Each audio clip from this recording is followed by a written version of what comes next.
नमस्कार, मैं doctor Manju Jain, retired associate professor pharmacy Saint degree college Kanpur. जी हाँ, मैं पिछले कई महीनों से जीना इसी का नाम है, जिसमें मैं और आप जीना इसी का नाम नामक शीर्षक के अंतर्गत आपको वीडियोस सेंड करती हूँ। तो साथियों, इसमें मैंने ऐसे पात्रों का चुनाव किया है जिनका चाइल्डहुड या फिर एडोलेसेंस जो कि बहुत अभावग्रस्त था, गरीबी में पड़े बले थे, घर से निकाल दिए गए थे, भीख मांगने पर मजबूर हो गए, गलत राह पकड़ ली गई। कई लोगों ने तो आत्महत्या तक करने की कोशिश करी, लेकिन दुर्भाग्य या सौभाग्य कहिए कि वो बच गए। लेकिन मैं आपको बताती हूँ कि इनमें जज्बा इतना ज़बरदस्त था कि सारे दुख दर्द और अभावों के बीच रहते हुए बड़े हुए, लेकिन दृढ़ विश्वास और मनोबल की वजह से वो कहाँ के कहाँ पहुँच गए। उन्हें कितने सम्मान से नवाजा गया, उन्हें कितने सम्मानित किया गया, चाहे वो मुख्यमंत्री हों, वहाँ के राज्य के मुख्यमंत्री हों, चाहे फिर वो 26 जनवरी को राष्ट्रपति पुरस्कार मिलता हो, मतलब कई उनको अवार्ड मिले, और तो और लोग उनके प्रेरणा स्रोत बन गए। तो इसी कड़ी में मैं आपको एक तमिलनाडु की अश्वत्थामा की कहानी सुनाती हूँ। कैसा जीवन था उनका। तो आप ये सोचिए कि तमिलनाडु के तिरुनेलवेली ज़िले में एक गांव है मुक्कुडल। तो वहाँ पर एक बहुत ही ज़्यादा गरीब परिवार रहता था, और इसी में इस गरीब परिवार में गरीबी के बीच में एक कन्या का जन्म हुआ जिनका नाम रखा गया अश्विथा। टाइटल थी शेट्टी, अश्विथा शेट्टी। और इनके घर में और परिवार में आसपास भी या सही लगभग 500,000 लोगों के गांव में एक ही उद्योग धंधा चलता था, वो बीड़ी। माँ बाप बीड़ी बनाते थे, मजदूरी करते थे। लेकिन कभी कभी ऐसा भी होता था कि 2 दिन 3 दिन काम मिल गया और पैसे मिल गए, और कभी कभी 1-2 दिन उन्हें एक ही टाइम खाना मिलता था, या इतने पैसे नहीं होते थे कि वो 2 समय का भोजन पेट भर के कर सकें। लेकिन अश्वत्थामा छोटी थी, तो उन्हें ये तो पता चल गया कि हम लोग गरीब बहुत हैं, लेकिन पढ़ाई और किताब का दामन उन्होंने नहीं छोड़ा, भले ही खाना खाना छोड़ दिया हो। बहुत सेंटी है। फिर उम्र के बढ़ते साथ साथ क्या हुआ कि अश्वत्थामा को एक बात हमेशा कचोटती रहती कि औरतें अक्सर घरेलू हिंसा का वहाँ शिकार बनती थीं। वे इसके विरोध में आवाज़ भी नहीं उठा सकते थे। उन्हें समझ में नहीं आता था कि आखिर इसकी वजह क्या है, क्यों वो पति लोग या जो घर के पुरुष हैं स्त्रियों पर कहर ढाते हैं, मारते हैं, जबकि स्त्रियाँ सभी काम धंधे करती हैं। फिर भी उस समय अश्वत्थामा की उम्र मात्र 7-8 साल की रही होगी, और एक दिन जब माँ लौट करके आई तो बेटी की तरफ कॉपी बढ़ाकर पूछा कि माँ ने अश्वत्थामा की माँ ने कि बेटा ये गिनो कि ये कितने पैसे, इसमें कितने मैंने कमाए हैं। अश्विथा जो कि थी, उन्होंने कॉपी के पन्ने पलटे और उसमें देखा कि माँ के सिर्फ अंगूठे के निशान थे। अश्विथा की माँ बहुत मतलब अक्षर ज्ञान नहीं था उनको, और ये बात उसको अश्विथा को खल गई। वह कभी स्कूल गई ही नहीं थी उनकी माँ, तो भला दस्तखत कैसे करती।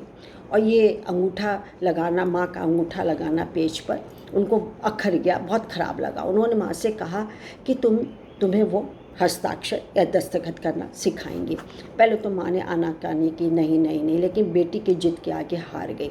अब बेटी की जिद से उनकी अंदर की जो छिपी हुई पढ़ने की चाहत थी उसको भी हवा मिल गई, और उनके चेहरे पर रौनक आ गई। और उस अश्विथा ने ये पढ़ भी लिया कि चेहरे पर उनके गर्व और रौनक है, और वो भी बहुत गर्व महसूस करने लगी। बस फिर क्या हुआ कि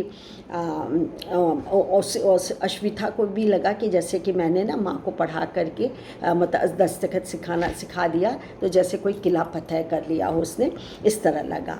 वो जिस ग्रामीण पृष्ठभूमि से आती थी उसमें लड़कियों को एक भार, एक बोझ समझा जाता था।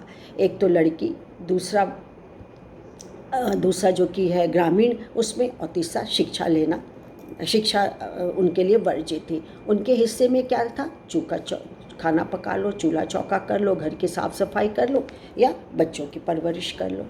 अश्विथा को बचपन से लगता था कि किसी को उनसे कोई भी अपेक्षा नहीं, और उनकी पहचान तो सिर्फ 3 बिंदु हैं।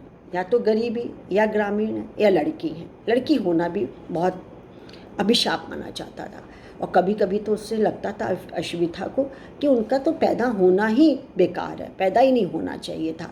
और बीड़ी बनाते हुए प्राय अपनी माँ से पूछा करती थी कि अम्मा, क्या मेरी ज़िंदगी भी तुम्हारी जैसी होगी या तुमसे कुछ अलग होगी? क्या मुझे कॉलेज में पढ़ने का मौका मिलेगा?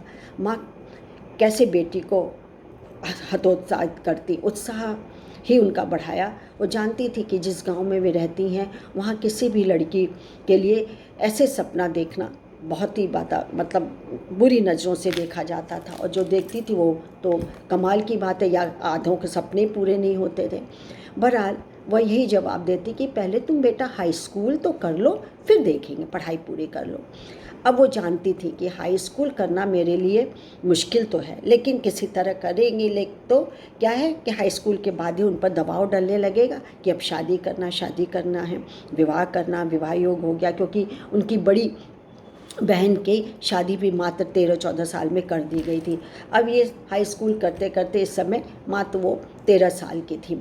लेकिन इसी समय उनको हेलेन केलर की आत्मकथा पढ़ने का मौका मिला और ज़िंदगी जैसे पलट गई, क्योंकि इस किताब के उनके भीतर के जो आत्मविश्वास था वो भर दिया। अपनी ज़िंदगी आप खुद वो बदल सकते हैं, उन्होंने ये संदेश दिया हुआ था।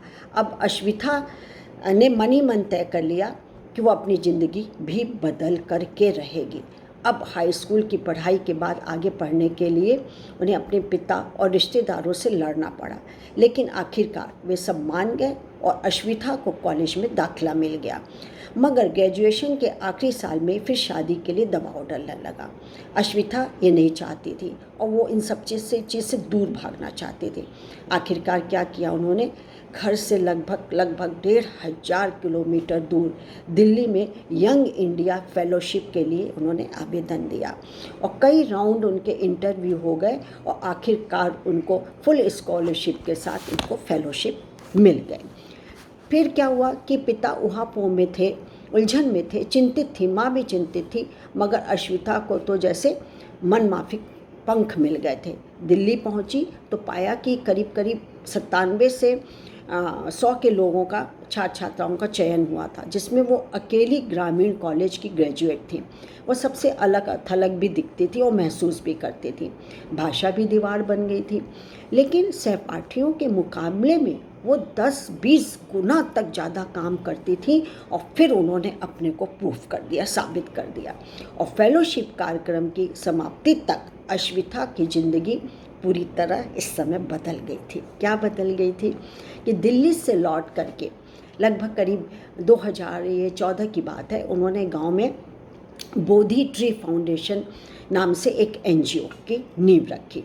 इस गैर लाभकारी संस्था के जरिए अश्विथा क्या है, ग्रामीण इलाकों में शिक्षा की ज्योति जला रही थी और इसके तहत छात्र छात्राओं की अंग्रेजी भाषा में शिक्षा और कौशल स्किल निर्माण, उनका स्किल निर्माण करना, कैरियर बनाना, कैरियर संबंधी अन्य प्रशिक्षण वो मुहैया करवाती थी, वो देती थी। इस कार्यक्रम के तहत तिरुनेलवेली के करीब 2,500 से भी अधिक ग्रामीण छात्र अब तक लाभ उठा चुके हैं, सोचिए। और कुछ चंद वर्षों में अश्विथा को तमिलनाडु के तत्कालीन जो मुख्यमंत्री थे उन्होंने सम्मानित किया। जब उन्हें ये सम्मान दिया जा रहा था तब पूरा गांव उनको टीवी पर देख रहा था। बड़ी बीड़ी बनाने वाले मजदूर माता पिता के लिए ये बेहद गौरव का क्षण था, गौरव का पल था कि खुद अश्विथा को इत्मीनान हुआ कि अब उनकी एक मजबूत पहचान बन गई है, उनके पास आवाज़ है, उनके पास आज़ादी है और इसके सबके मूल में क्या है, एजुकेशन, शिक्षा। आप सोचिए कितनी अभावग्रस्त उनका जीवन था, अभावों से भरा था, तकलीफ़ों से भरा हुआ था, लेकिन सोच कितनी मजबूत थी जो कि उनका और उनकी दृढ़ विश्वास और मनोबल इतना ज़्यादा था कि कहाँ से कहाँ पहुँचे।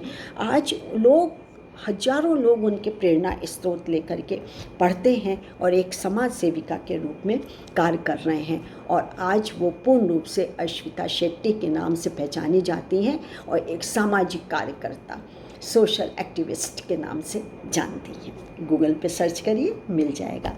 फिर मैं एक नई कैरेक्टर के साथ, पात्र के साथ, एक नए किरदार के साथ उपस्थित होंगी, जिन्होंने कैसे कैसे सीढ़ियाँ पार की और कहाँ अपना मुकाम, अपना मंजिल, अपनी सफलता पाली। तो दोस्तों, मेरा संदेश पहुंचाना यह है, असफलता कुछ नहीं होता, बिल्कुल मत परेशान होइए।